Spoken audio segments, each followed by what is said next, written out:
Welcome to NTD Evening News. Our top story tonight, over 100 people are dead after Hurricane Helene swept through multiple states. The latest on the aftermath and how the presidential candidates are responding.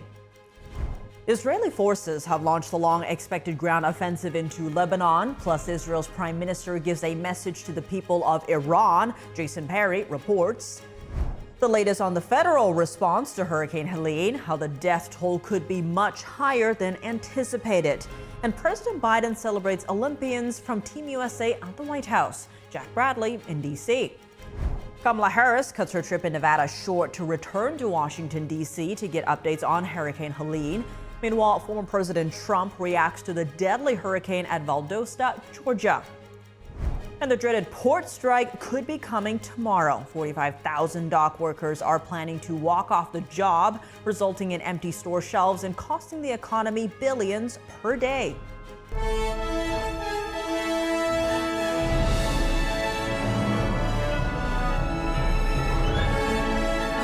This is NTD Evening News. Live from our global headquarters in New York City, here's Tiffany Meyer. Good evening, and thank you for joining us tonight. Over 100 people are dead after Hurricane Helene sweeps through multiple states. The number could keep rising as some are still unaccounted for. Here's the latest. A lake in North Carolina completely filled with debris on Monday. This street completely flooded, cars, campers, and more underwater. We were not prepared for this. We thought, oh, a little bit of rain, they're shutting everything down. This is crazy. So I don't know if anyone was prepared enough for this. Search and rescue missions are underway after Hurricane Helene killed over 100 people. North and South Carolina, Georgia, Florida, Tennessee, and Virginia are affected the most. Financial damage could go as high as $100 billion, according to estimates. Georgia Governor Brian Kemp spoke on the situation despite many downed cell phone towers affecting the signal. This storm literally spared no one. It took one of our finest and a firefighter, Leon Davis, who was with the Black Seer Fire Department Assistant Chief while responding to a call. Helene also slammed Florida's Gulf Coast, triggering days of driving rain and destroying homes. It washed out roads, decimated neighborhoods, and left many communities without water and basic necessities. We worked really hard with the Department of Transportation to clear the roads. And so as of now, we've done, tens of thousands of miles have been cleared. Almost 3 million people throughout the South were left without power. Former President Trump visited Georgia on Monday. We know in our hearts God is with us, God is strongly with us, and that the American people are stronger than any challenge that stands in our way. We have a lot of challenges in this country, more than we should have, frankly. Vice President Kamala Harris cut her campaign trip short to return to D.C. for a briefing on the situation. We are deploying food, water, and generators and working to restore water and power. President Biden says he plans to visit affected areas once he can do so without disrupting emergency services. As rescue efforts are underway following the aftermath of Hurricane Helene's destruction, the Biden administration is moving to help. NTD's Washington correspondent Jack Bradley is at the White House with more on the federal response. President Joe Biden is set to visit the afflicted areas of Hurricane Helene later this week. That's after it's clear that he won't disrupt emergency operations there. As of now, he has approved emergency declarations in Florida, North Carolina, South Carolina, Tennessee, Georgia, Alabama, and Virginia. Over 100 people have died across 6 states, but White House officials say it could be much higher, as there are over 600 people still unaccounted for. It's not just a catastrophic storm, it's a historic, history-making storm. Entire Southeast and Appalachia. Damage from the hurricane stretches across at least 10 states. Winds over 120 miles an hour in some places. Storm surges up to 15 feet and record flooding. Communities are devastated. Loved ones waiting, not sure if their loved ones are okay. and they can't contact them because there's no cell phone connections. Biden also defended why he spent the weekend at his beach house rather than at the White House to oversee the storm operations. He said he spent hours on the phone with state and local officials. And the White House hosted an event on the South Lawn celebrating the Olympic and Paralympic teams. Over 400 athletes were present, taking photos with the president. Hunter Biden was also there to watch too. The U.S. had 230 Olympic and Paralympic medals won, the most of any country. President Biden discussed the sacrifices that the athletes went through. When you competed, it wasn't just you in the spotlight. You represent all the people who sacrificed for you, as was mentioned earlier, just as you sacrificed yourselves. Early hours, long days, intense training, sometimes overcoming extreme disappointment. For many of you, you hold down multiple jobs to fund your dreams. And by the way, we need to do more to support all of our Team USA athletes. This comes as the U.S. is set to host the Summer Olympics in 2028 and Winter Olympics in 2034. It's amid growing tensions between the U.S. government and the World Anti-Doping Agency, or WADA. U.S. officials are investigating WADA after the agency declined to penalize over 24 Chinese Olympians for testing positive for performance-enhancing drugs in 2021.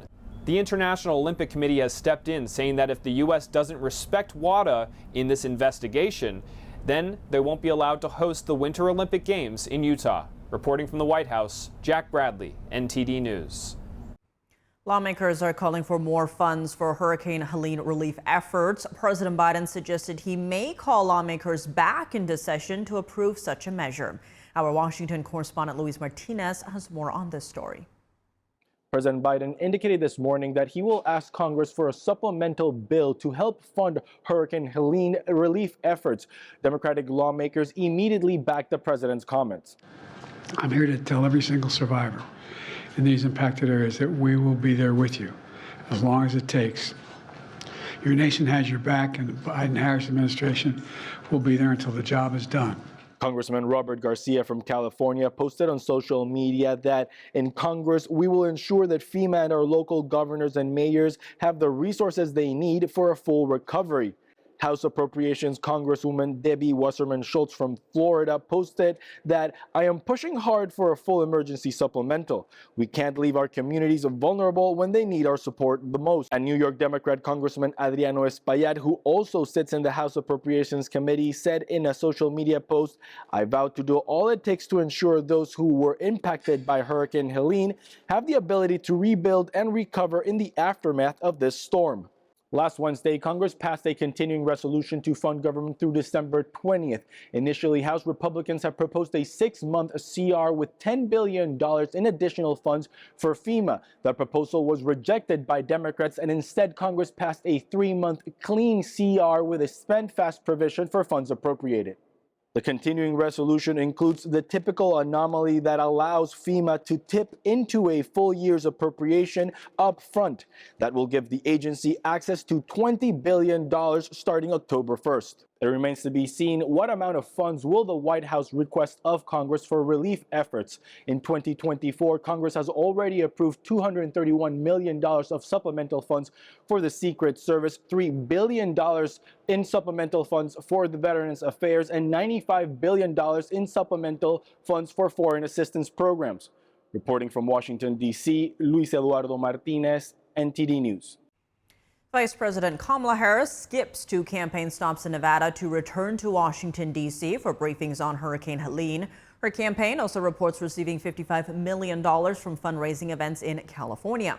NTD's Jason Blair brings the latest. Kamala Harris was scheduled to make 2 more campaign stops in Nevada on Monday, following a Sunday rally in Las Vegas. Instead, she cut things short and she flew out Monday morning back to Washington.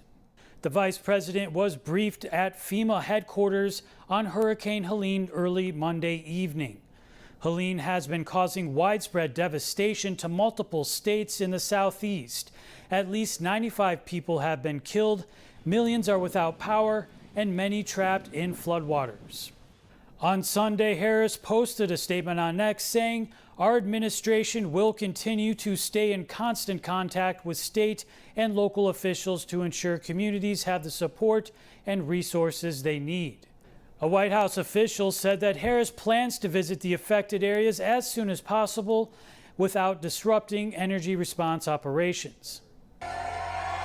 Former President Donald Trump brought up the ongoing hurricane crisis while campaigning in Pennsylvania on Sunday. He questioned why Harris was in San Francisco. That's where she is right now at a fundraiser. Over the weekend, Harris attended fundraising events in San Francisco and Los Angeles. Her campaign reports a total of $55 million raised, with $27 million in San Francisco and $28 million in LA.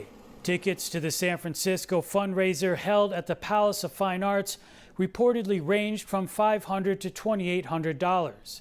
And tickets for the LA fundraiser at the city's downtown JW Marriott Hotel ranged from $500 to $1 million. The vice president is expected to make joint campaign stops with her running mate, Governor Tim Walz, in Pennsylvania starting on Wednesday. Reporting in Washington, D.C., Jason Blair, NTD News. As officials work to restore power and repair damage by Hurricane Helene, former President Trump surveyed a hard-hit city in Georgia and called for unity. But it also comes as Trump and the White House offer contrasting narratives about federal outreach. NTD's Iris Tao has more. Traveling to a town in southern Georgia hit hard by Hurricane Helene, former President Trump on Monday surveyed the damage there and said he came with truckloads of supplies from oil to water and equipment. He said campaigning was not the focus anymore in such a crisis, adding that Americans needed to come together. As you know, our country is in the final weeks of a hard-fought national election.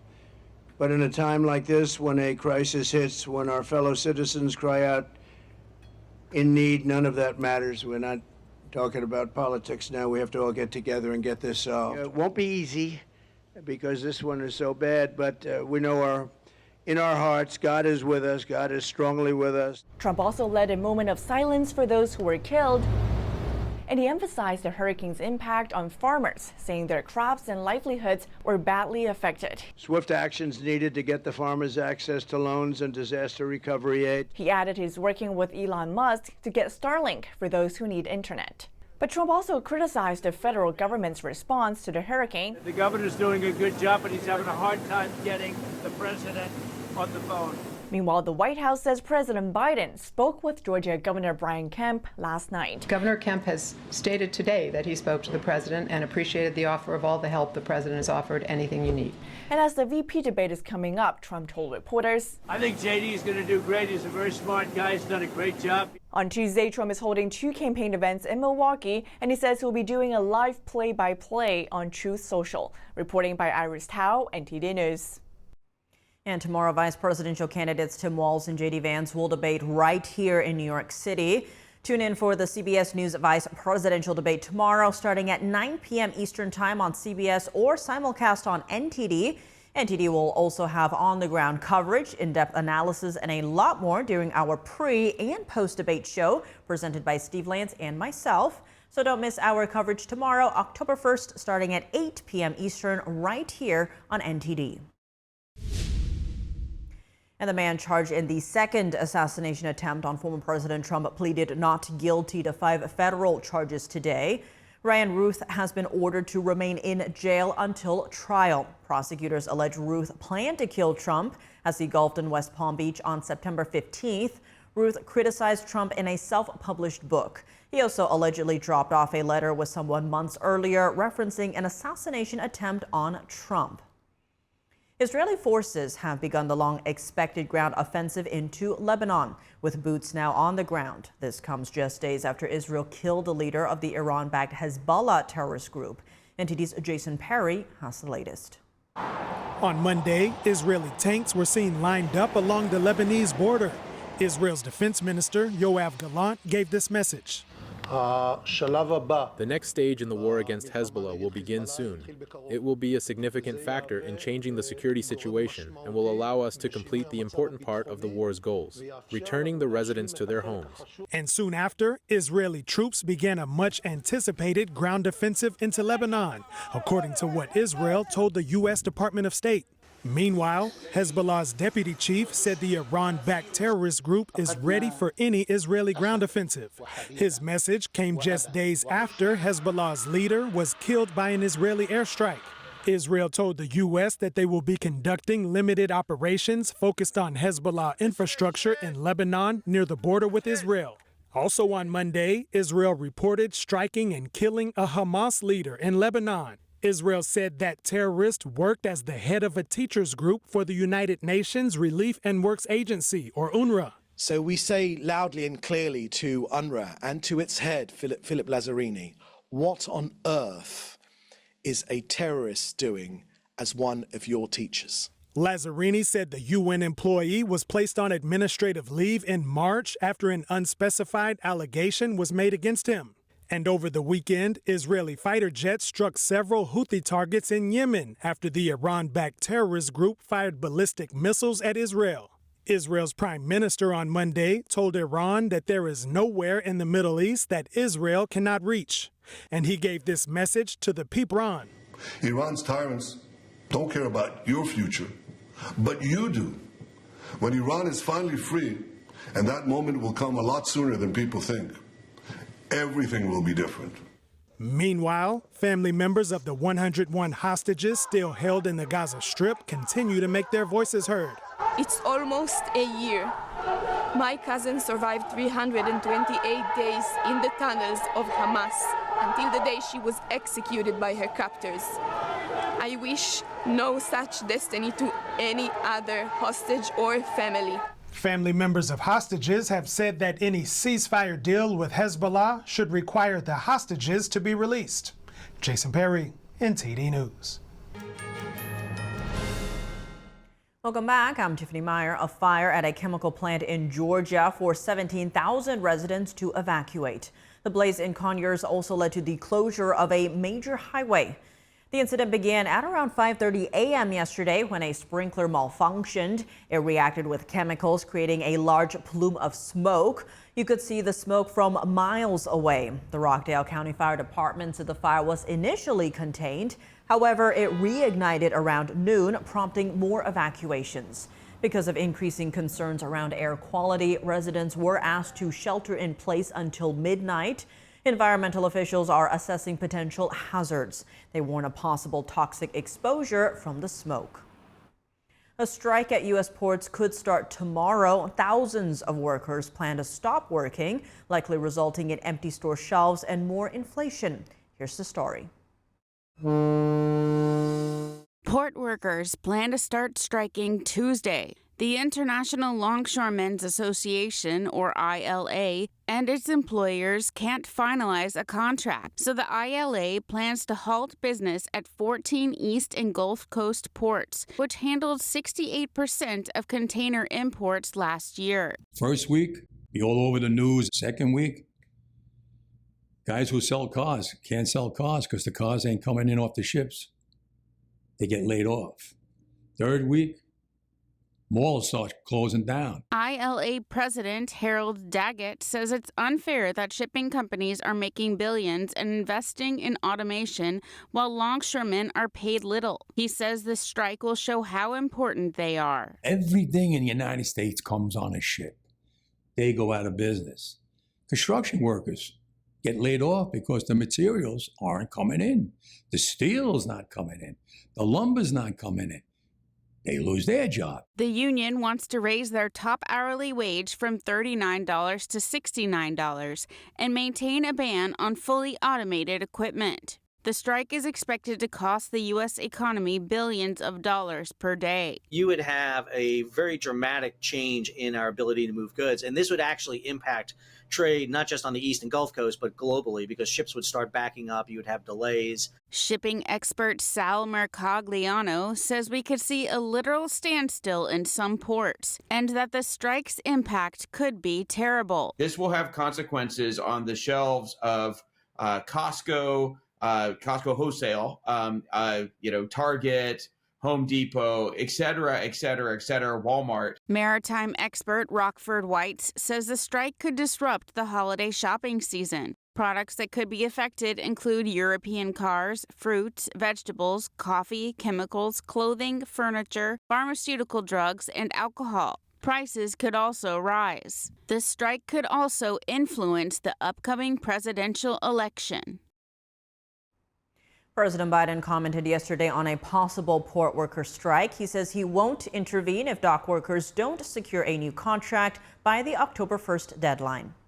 California Governor Gavin Newsom rejects his legislature's plan to set guardrails on tech companies developing artificial intelligence. NTD's Melina Weisskopf reports. What could have been a blueprint for national AI regulations was tossed out by California Governor Gavin Newsom.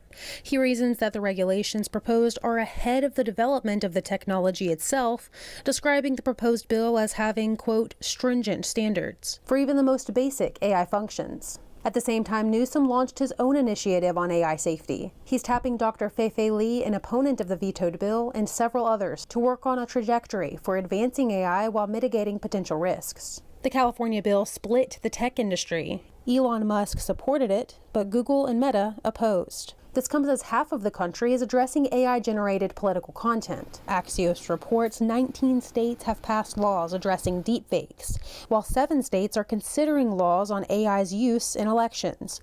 But every state is different. For example, Minnesota and Michigan banned people from posting AI deepfakes 90 days before an election, while 5 other states, including Florida, passed laws this year requiring political campaigns to include a disclosure when using AI-generated content. Congress, meanwhile, has not passed any federal AI legislation, though the Senate has released a roadmap laying out possible AI policy. Reporting from Washington, D.C., Melina Weisskopf, NTD News.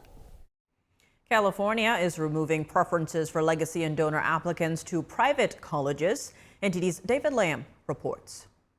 California's new law attempts to make college admissions fairer at private nonprofit colleges in California. The governor signed Assembly Bill 1780 on Monday. The law bans legacy and donor preferences, meaning colleges cannot consider an applicant's relationship with an alumnus or someone who's donated to the college. The governor said the California dream shouldn't be accessible to just a lucky few, which is why we're opening the door to higher education wide enough for everyone fairly. The law affects private institutions like Stanford and Santa Clara University. According to the governor's office, these preferences have already been excluded from admissions to the public California State University system. The University of California system also eliminated legacy preferences in 1998. This law will take effect starting in September 2025. Independent colleges will be required to report annual data beginning in June 2026. David Lamb, NTD News, California. Britain is shutting down its last coal-fired power station. It's the first G7 nation to do so as part of plans to decarbonize its power grid. This will end over 140 years of coal-fired electricity in the UK, but has also raised renewed concerns about energy security as the nation shifts to renewables. NTD's international correspondent Malcolm Hudson has more from us from London. Britain's last remaining coal-fired power station shuts down on Monday. This ends over 140 years of coal power as a source of electricity in the UK, and it makes Britain the first G7 nation to take this step. The key driver behind this is the plan to cut CO2 emissions to meet climate targets. In 2015, Britain announced it would close all coal plants within the following decade. 12 have closed in the years since, with Ratcliffe-on-Soar Power Station being the final one to go. Dave Jones, electricity analyst at energy think tank Ember, said the whole of the developed world is working on this shift. Yeah, well, coal is the dirtiest of all the fossil fuels from a carbon perspective and an air pollution perspective, so it was always the most sensible place to start. But there are still 2 fossil fuels left in oil and gas. He said the UK has a plan on how to deal with this, with momentum building. Britain's target is to decarbonise the electricity sector by 2030, a move that will require a rapid ramp-up in renewable power such as wind and solar. The British government plans to set up a new state-owned energy investment company, GB Energy, to invest in offshore wind, nuclear and hydrogen power. Now, this shift from fossil fuels to renewables comes with its own challenges. The iconically variable British weather doesn't provide a steady source of wind and solar power, while Ratcliffe-on-Soar Power Station has been able to reliably power around 2 million homes. Recently released government figures show that British businesses are paying the highest electricity prices anywhere in the developed world. They're around 50% more expensive than France and Germany, and around 4 times the price seen in the United States. There is expected to be high demands for electricity in the future. As gas-powered cars are phased out in the UK, more people are expected to use electric vehicles.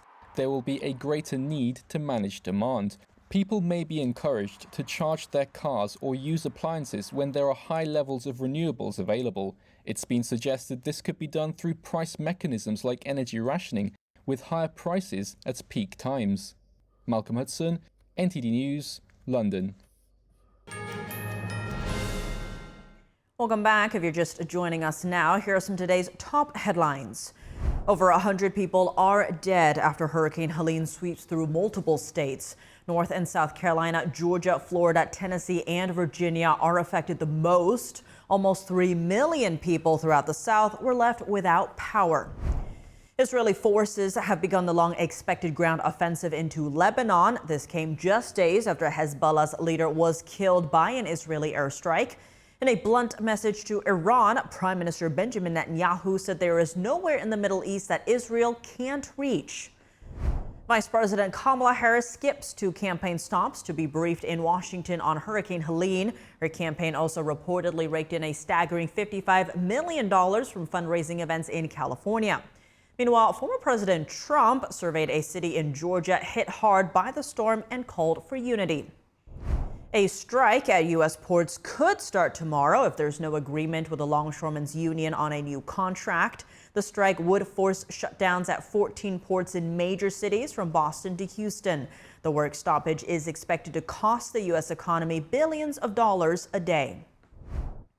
And joining us now to discuss the potential economic and supply chain disruption that could come from the expected strike is Peter Earle, senior economist at the American Institute for Economic Research. Peter, thank you so much for joining us. Good to see you again. To begin with this massive strike of 45,000 dock workers, ports are expected to shut down along the east and Gulf coasts. What economic fallout can we expect to see from this? Well, the estimate is that if this strike goes on, the U.S. will lose about $5 billion a day. We're talking about ports here on the U.S. East and Gulf coasts, Great Lakes, Puerto Rico, New York, New Jersey, Savannah, Charleston. About half of all U.S. shipping goes through there. So the damage could be substantial, especially if these things go on for a while. And the other thing is that once they start, they really are difficult to get going again. It might take another few days to get things up and running because these aren't like machines you turn on and off. There's a little bit of lead time and prep time. So if it goes on for a day, it may go on for a few days. We'll have to see. And how could this potentially affect inflation? Well, inflation is a monetary phenomenon, but what we could see, of course, is that right now prices are still elevated. CPI, is the headline CPI number is still above 3%. We could see another 0.5%, 1%. It's hard to say, depending upon what particular goods and how long, are held up and how long the strike lasts for. But certainly, it wouldn't be very good for consumers who are just now starting to get used to the realities of higher prices, even though prices are coming down from inflation. It would feel like another updraft of inflation, and it would look like that too.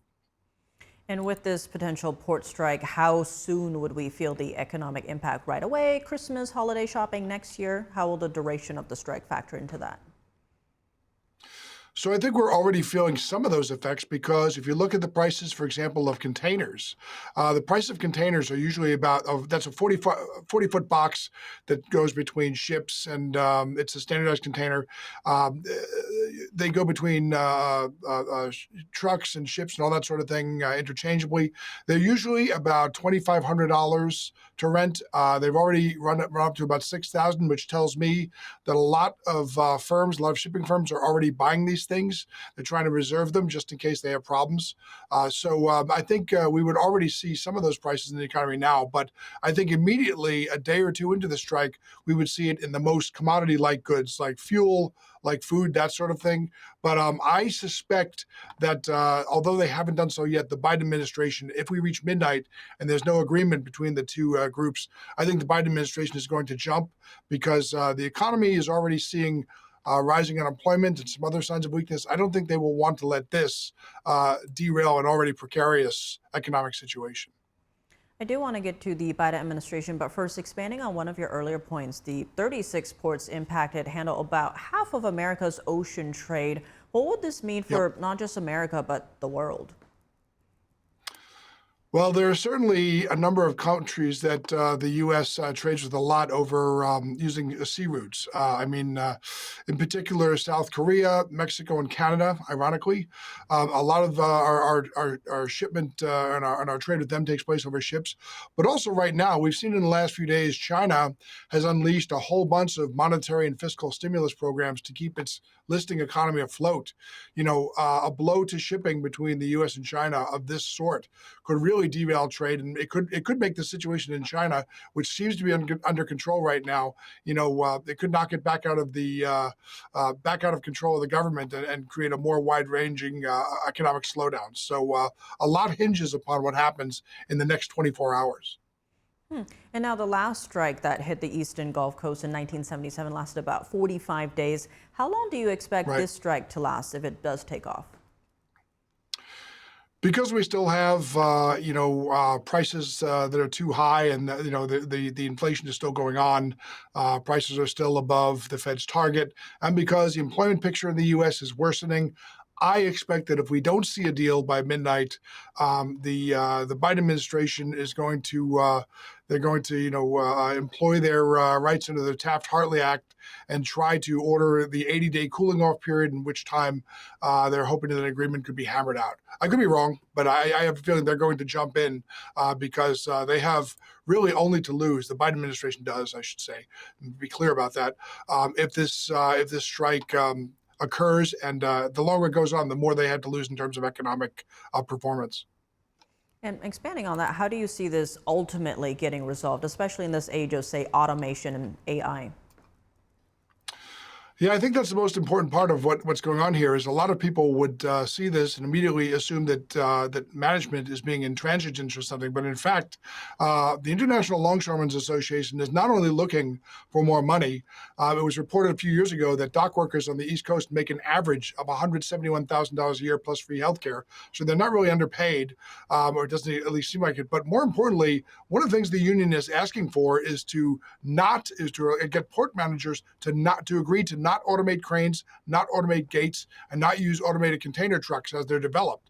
And these are things that would lower prices for all of us. So on one hand, I don't want to see, the economy, the U.S. economy, kicked down a notch by a strike. But on the other hand, American citizens have a lot to gain if more of these things can be automated and we can use technology the way it's supposed to be used. And that's actually the case in many other ports around the world. So I think it's going to be resolved quick.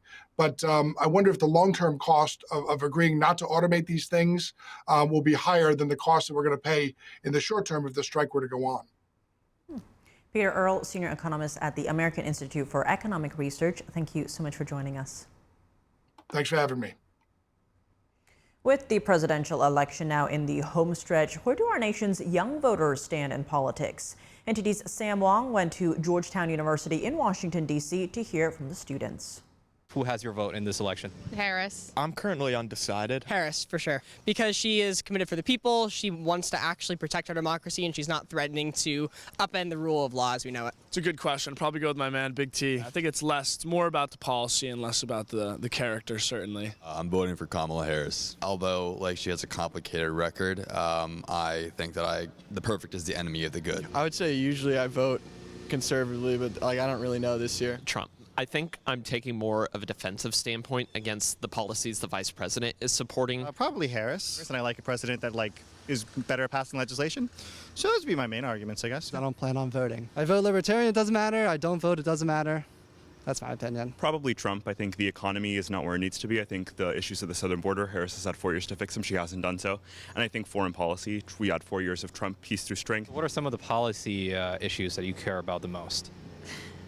I would say that climate change is probably the most important to me just because that's something that I work on. College tuition, definitely, and college loan debt. Some of the price controls that were floated and stuff by the Kamala administration are pretty dystopian, so I'd try to avoid all that. Kamala Harris isn't the best on the border, but I'm more in favor of her human rights focus with respect to migrant families and migrant children. How we respond to the Houthis is in the Red Sea, sanctions policy in Sudan, they're fairly niche. I also think tariff policy is really important. Fiscal policy was one of the most important, also like the character of the president. I just think that inflation has been difficult. Those policies that are being proposed by the Harris campaign are going to make it worse. I think this war in Ukraine has gone on for too long and it's at a stalemate. I think Trump's plan to propose peace talks gives me a lot of hope, and I think we need to have peace there and reorient our foreign policy to putting America first and having a more stronger stance on the world stage. Welcome back. I'm Tiffany Meyer now for your sports news. We're joined by NTD's Dave Martin. Dave, plenty going on today, but let's start in baseball, where the Mets and Braves are in the midst of a doubleheader with playoff implications on this final day of the regular season. Now, New York won Game 1. Does this mean they're in? Yes. So coming in today, there were 2 playoff spots left, still to be decided. 3 teams still alive for them. That was the Mets, the Braves, and Arizona. Mets and Braves played a doubleheader today. Now, whoever won the first game, they would make the playoffs. If they split the 2 games, though, both would make the playoffs. One team actually sweeps, then the loser is out, and Arizona would be in, as well as a team that swept. So, the opener, it was a really crazy game. Atlanta had a 3-0 lead entering the 8th when all of a sudden the Mets went off. 5 straight hits to start the inning, and Brandon Nimmo homers, puts them up 6-3 heading into the bottom of the 8th. But Atlanta then strikes back. Ozzie Albies double cleared the bases, put the Braves up 7-6 heading into the 9th. All they had to do was close it out, and they're going to the playoffs. Instead, Francisco Lindor hit a clutch 2-run home run, put the Mets up, and the Mets won by that score. Now, there was also plenty of debate going in, like how does the winner play Game 2 if everybody's, if they've already gone to the postseason, how hard do they try? Well, the Mets have already taken out Francisco Lindor. He's runner-up probably in the MVP race to Shohei Ohtani. But right now, Atlanta is clinging to a 1-0 lead in the 7th. If they hold on, they'll make the playoffs. But if New York wins, they're still in the playoffs, and Arizona is in instead. Got it? A lot right there. Well, moving to basketball news, a sad day for the NBA as the league announced Hall of Fame center Dikembe Mutombo passed away from brain cancer at the age of 58. What was he best known for? Yeah, it was his finger wag he would do to the opponents after he blocked their shots. Or later he would do it just to the crowd. But from a fan's perspective, that had to be the favorite thing he did. I mean, he was a very popular player. I mean, he was notorious for blocking shots. I mean, the guy was 7'2". The league came down on him after a while for doing the finger wag in a player's face, ruling it was taunting. So instead, later on, he would just do it to the crowd. They loved him for it. He's second all-time in the league in blocked shots. Well, this is a regular occurrence, of course. He was also popular with the fans, though, because you always saw him smiling and laughing. It seemed like he had a good time out there. I think his popularity was also due to him being the NBA's first global ambassador. He was known for his humanitarian efforts in his native Democratic Republic of Congo, really all across Africa, really. So a sad day indeed. Well, moving to NFL news, the Chiefs beat the Chargers yesterday, but may have lost top receiver Rashee Rice to injury. What is the latest on him? They're scheduled to do an MRI on his leg today. We're still waiting for them to announce the results. I mean, head coach Andy Reid did not sound too hopeful yesterday. He said, "I'm sure it's not as good of news as we want." I mean, Rice got injured when he collided with one of his own teammates, Patrick Mahomes, while going for a tackle after they fumbled the ball. It looked like he might have hyperextended his leg, looked very painful. They carted him off the field. He didn't return. That's never a good sign. That would be a big loss. I mean, he came into yesterday's game first in the league in catches, second in receiving yards. And if he's out, that's yet another playmaker out for the Chiefs. They're already without fellow starting wide receiver Hollywood Brown, who might miss the entire season with that shoulder injury. Plus, running back Isaiah Pacheco broke a bone in his leg last week. He's out for a few weeks. The good news is the trade deadline isn't for another month, so they've got time to go out and make a trade. And also, they keep winning somehow. They won a close one yesterday against the Chargers, 17-10, mostly thanks to their brilliant defense, really. Well, shifting gears to college football, we have a new #1 team as Alabama's thrilling win over Georgia moved them into the top position. What does this ranking mean at this time of year? You know, it means more than it did in the preseason. Of course, there's still a lot to sort out. By the way, Bama's win over Georgia Saturday was one of the best games I've ever seen. Bama had a 28-0 lead early on, only to see the Bulldogs come all the way back. They actually took a 1-point lead with just over 2 minutes left. Then in the very next play, Alabama scored a touchdown to take the lead back. And then they got an interception at the end to clinch the game. But there's so many big games left just in the SEC alone. I mean, Texas and Georgia still have to square off in a couple weeks. Tennessee and Alabama as well. Oklahoma and Texas. And don't forget about games with Missouri, LSU, and Ole Miss all in the top 20 as well. And the SEC championship game is probably going to be a rematch of one of these games. So there's a lot to sort out still. Even the Big Ten has got a lot of big games going on. But right now, for the top 5 ranked teams are in the SEC. It's kind of a monster conference. Well, Dave, as always, thanks for joining us. Well, thank you, Tiff. And that's all for today's news. For round-the-clock coverage, visit us at ntd.com or download our NTD app. Thanks for tuning in. I'm Tiffany Meyer. Good night.